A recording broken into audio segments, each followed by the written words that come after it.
Hello guys, आज आपण आलेलो आहे पु ल देशपांडे गार्डनला. हे गार्डन पुणेकरांच्या अगदीच जवळ आहे आणि ह्या गार्डनचा व्ह्यू अतिशय स्केनिक आहे. चला तर मग पाहूया हे गार्डन.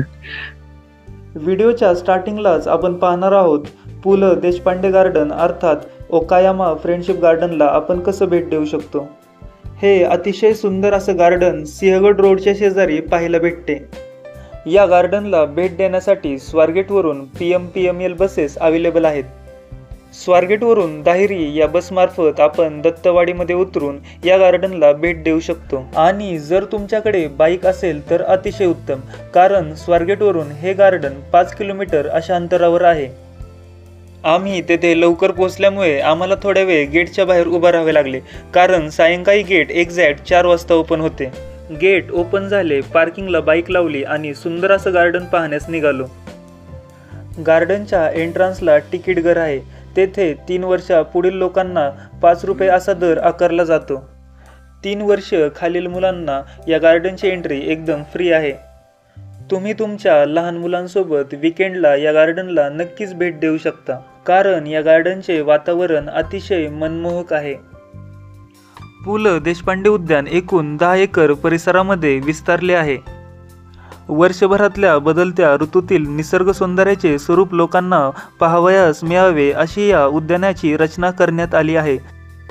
पुण्यातील आणि पुण्याबाहेरील अनेक छायाचित्रकारांचे पु ल देशपांडे उद्यान हे एक आवडते ठिकाण आहे. या परिसरातील अनेक मंडळी रोज सकाळी व्यायाम करायला आणि सकाळची शुद्ध हवा घेण्यासाठी या उद्यानात येतात. पु ल देशपांडे उद्यानचे जुने नाव पुणे ओकायामा मैत्री उद्यान असे होते.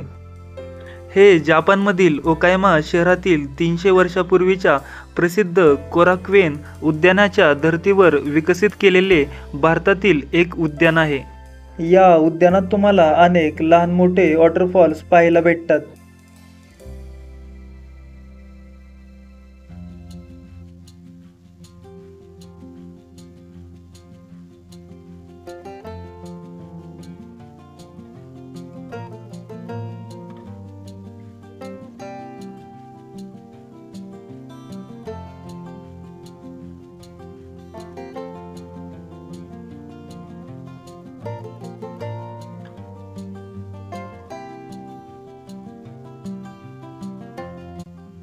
आज आम्ही वडगावला असणाऱ्या सिंहगड कॉलेजकडे चाललो होतो, त्यामुळे येथे येण्याचा रँडमली प्लॅन झाला होता. आणि अशाच लहान मोठ्या रँडम प्लॅन्समुळे आयुष्यात आनंद फुलतो.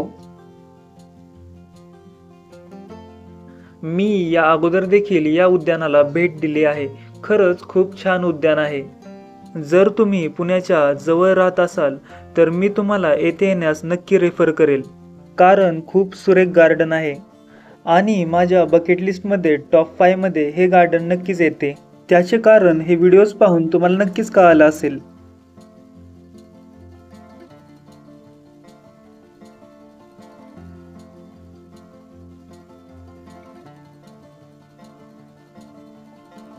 या गार्डनमध्ये लॉनमध्ये चालण्यास सक्त मनाई आहे. येथे तुम्हाला जागोजागी पाथ क्रिएट करून दिले आहेत, त्याच्या थ्रू चालावे लागते. येथे जागोजागी स्वतंत्र बसण्याची सोय देखील केली गेली आहे.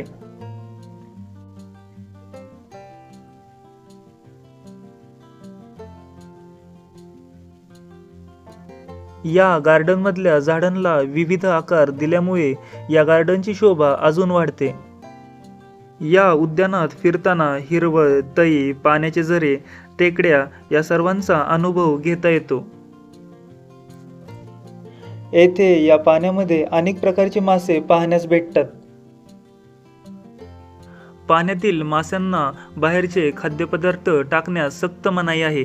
तसे आढळून आल्यास दंडात्मक कारवाई करण्यात येते. पावसाळ्यात तर हे गार्डन म्हणजे स्वर्गच. येथे तुम्हाला अनेक प्रकारची प्राणी आणि पक्षी पाहण्यास भेटतात. तर मित्रांनो, सुंदर असं हे लेक, ग्रीनरी आणि सीनरी पाहत आपण हे गार्डन फिरू शकतो. हे अनमोल असं दृश्य पाहून तुम्हाला देखील येथे नक्कीच येऊ वाटत असेल.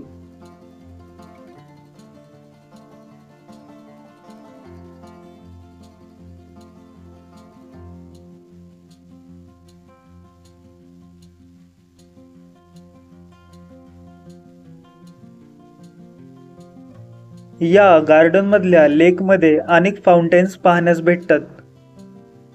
पावसाळ्यात तर या गार्डनचे दृश्य अतिशय मोहक आहे. आम्ही तेथे पावसामध्ये गेलो होतो, म्हणून गार्डनचे दृश्य अजून उभारून दिसत होते.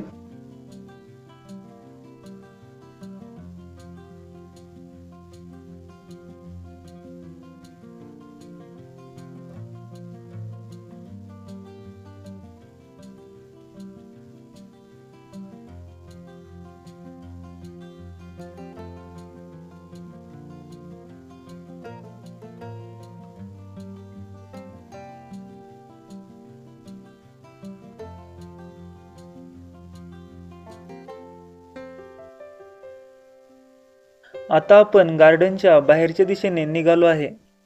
गार्डनच्या बाहेरच्या दिशेने जाताना अनेक प्रकारचे वनस्पती पाहण्यास भेटतात.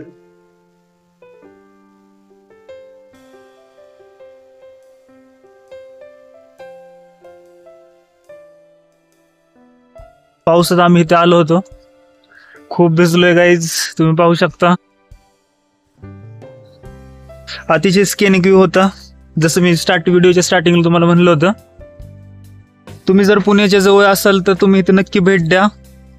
अतिशय सुंदर गार्डन आहे आणि इथलं मेंटेनन्स अतिशय सुंदर आहे. पु ल देशपांडे हे उद्यान सिंहगड रोडवर आहे आणि ह्याची रचना एकदम जापानीज पद्धतीने केली गेली आहे. या गार्डनला येण्याचं टायमिंग सकाळी 6 ते 11 आणि रात्री 4 ते 8 असं आहे. तुम्ही पण येथे तुमच्या मित्रमैत्रिणींसोबत, रिलेटिव्हसोबत, फॅमिलीसोबत भेट देऊ शकता. येथील नैसर्गिक दृश्य पाहून तुम्हाला देखील मनाला शांतता भेटेल. तुम्ही आरामात येथे येऊन 2 ते 3 तास एन्जॉय करू शकता. येथे आल्यावर खूप प्लेझंट वाटतं आणि इथले वातावरण खूप आनंददायी आहे. या गार्डनची ग्रीनरी खूप मेंटेन केली आहे. या गार्डनची पार्किंग फी 10 रुपये अशी आहे. मित्रांनो, तुम्ही येथे नक्कीच भेट द्या. पुन्हा भेटूयात अशाच एका नवीन व्हिडिओमध्ये.